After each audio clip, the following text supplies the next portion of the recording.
8'e sağlık kaldığı yerden tüm hızıyla devam ediyor. Şimdiki misafirimiz davranış bilimcisi Ziya Ustaoğlu. Hocam hoş geldiniz, merhabalar. Hoş bulduk, merhabalar. Teşekkür Nasılsınız? ederim. Hoş geldiniz Çok teşekkür ederim. İyiyim. Sizler nasılsınız? Bizler deyiz, sağ olun hocam. Hocam insan davranışını etkileyen unsurlar nelerdir?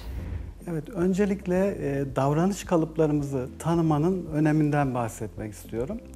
Davranış kalıplarımızı bilirsek iletişim ve ilişkilerimizde çok daha güçlü ve etkili bir iletişime sahip oluruz. Örneğin ilerlemeci yapıda bir insan düşünün.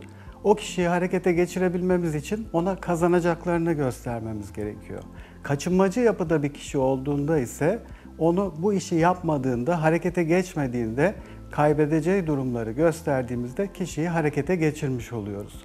Şimdi bu davranış kalıplarımıza baktığımızda birçok etken olduğunu görüyoruz altında. Bunlardan bir kısmı işte nörobiyolojik, genetik, epigenetik dediğimiz atalarımızdan DNA genlerimiz vasıtasıyla bize aktarılan kodlamalar.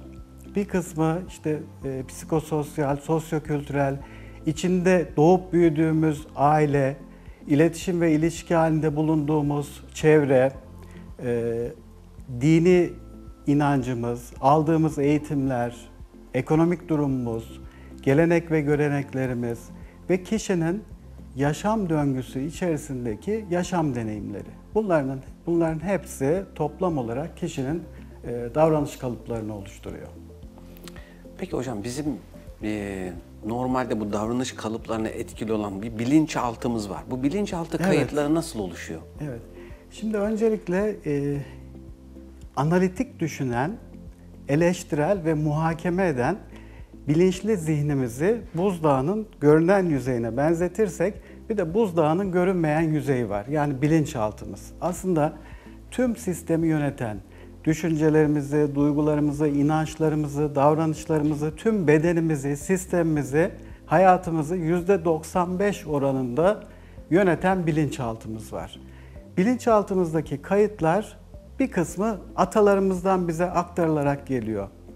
Çünkü bizim hikayemiz hani kendimizle başlamıyor. Geçmişimize baktığımızda birçok işte yokluk, kıtlık, kuraklık, savaşlar ve birçok zorlu yaşam koşullarının bize bilinçaltımız vasıtasıyla atalarımızdan aktarıldığını görüyoruz. Bununla birlikte anne karnındaki çocuk anne karnındayken özellikle annenin yaşadığı işte olumsuz şartlar özellikle çocuğu etkileyebiliyor.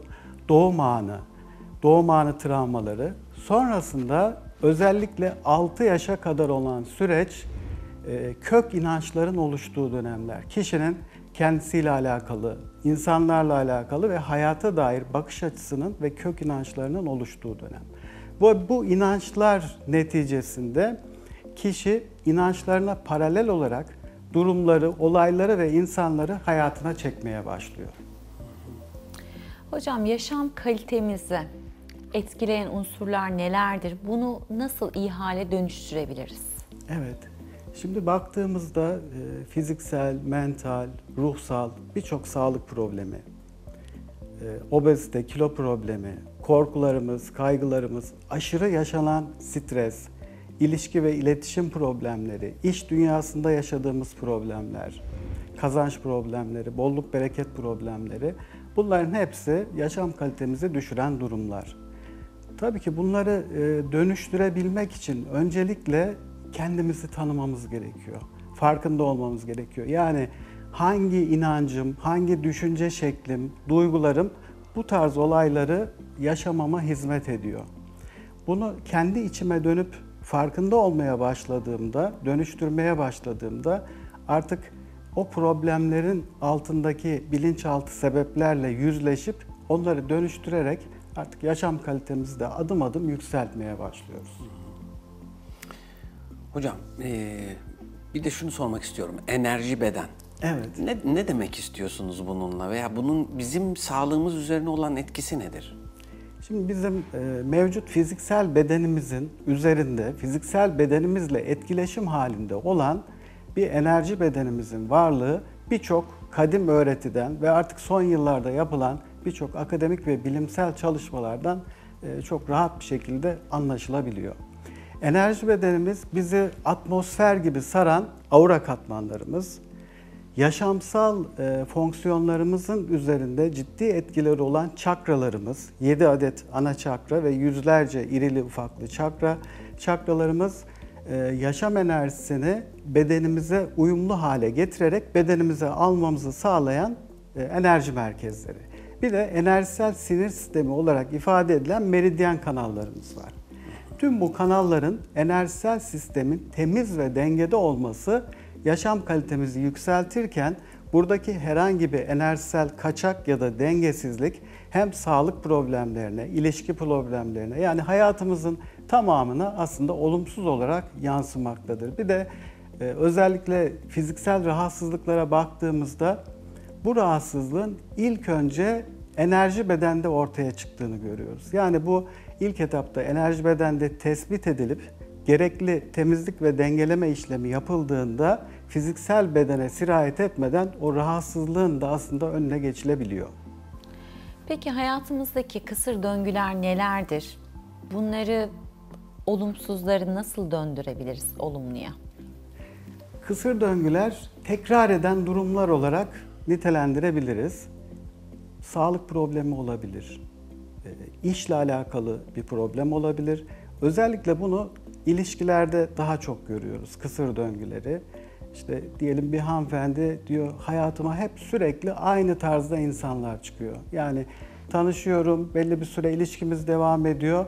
Sonra anlaşamıyoruz, ayrılıyoruz fakat daha sonra hayatıma giren kişi bir süre sonra tekrar aynı özellikleri yansıtmaya başlıyor. Şimdi burada kendi içimize dönüp bir bakmamız gerekiyor. Yani benim hangi inancım, hangi düşüncem böyle bir insanın karşıma çıkmasına sebep oldu. Diyelim küçüklüğünde bir terk edilme duygusu yaşadıysa, terk edilme inancına sahipse partneri onu bir süre sonra terk edecektir.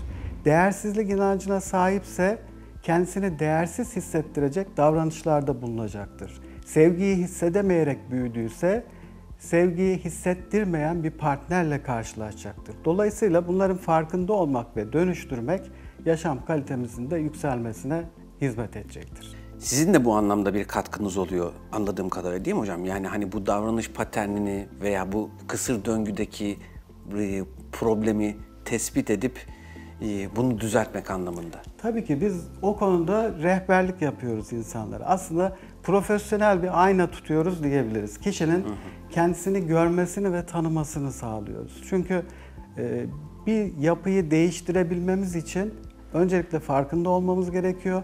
Daha sonra onu kabul etmemiz gerekiyor. Bugün değiştiremememizin en büyük sebebi bu tarz yapıları kabul etmememiz. Yani direnç göstermemiz. Direnç gösterdikçe aslında ne oluyor? Sistem tekrarlamaya başlıyor. Yani biri bitiyor, diğeri geliyor. Ta ki biz onu kabul edip sevgiyle ve cesaretle yeni hedeflerimize ve inançlarımıza adım atana kadar. Peki bunu kabullendiğimiz anda o olguyu kırmış mı oluyoruz biz, yoksa kabullendiğimizde, yani fark ettiğimizde, kendimize döndüğümüzde o kişileri ya da o duygu durumunu verenleri seçmiyoruz, elemiş mi oluyoruz? Nasıl oluyor? Şöyle, aslında kabul etmek işin %50 kısmını halletmiş oluyoruz biz kabul ederek. Sonrasında kendimize şunu sormamız gerekiyor. Ben gerçekten ne istiyorum? Yani konu ne olursa olsun, sağlık problemi de olabilir, ilişki problemi de olabilir. Ben gerçekten ne istiyorum? Çünkü gerçekten ne istiyorum sorusunu sorduğumuzda altyapıyla yüzleşmeye başlıyoruz. Yüzeysel isteklerimiz havada kalıyor, sığ kalıyor ama ben gerçekten ne istiyorum dediğimizde o istediğimiz şeyi gerçekleştirmenin önünde belki ekolojik bir takım engeller, belki inanç engellerinin olduğunu görüyoruz. Bunlarla yüzleşip farkında olduğumuzda da dönüşüm süreci başlıyor. Tabii burada hani her davranışın altında olumlu bir niyetin olduğunu bilmemiz gerekiyor. Çünkü hoşumuza gitmeyen, aslında rahatsız olduğumuz bir bağımlılık veya alışkanlığın altyapısına baktığımızda bilinçaltı düzeyde olumlu bir niyete hizmet ettiğini görüyoruz. İşte burada yapılan çalışmalarda o mevcut olumlu niyeti koruyarak yeni, çok daha sağlıklı bir davranış kalıbının oluşumuna hizmet edecek şekilde bir rehberlik yapıyoruz diyebilirim. Hocam çok teşekkür ederiz. Ağzınıza İyi sağlık. ki Ben geldiniz. teşekkür Ayağınıza ederim. sağlık, Ben ağzınıza teşekkür sağlık. ederim. Sağ olun. Çok Bugünkü misafirimiz davranış bilimcisi Ziya Usluoğlu'ydu. Kendisiyle insan davranışlarından, bilinçaltı kayıtlarımızdan, yaşam kalitemizi nasıl dönüştürebiliriz bunlardan bahsettik. 8'e sağlık kaldığı yerden tüm hızıyla devam ediyor. 8'de sağlık kaldığı yerden tüm hızıyla devam ediyor. Şimdi sırada radyoloji uzmanı Profesör Doktor Mustafa Özateş'in görüntüleri var. Hep birlikte izliyoruz.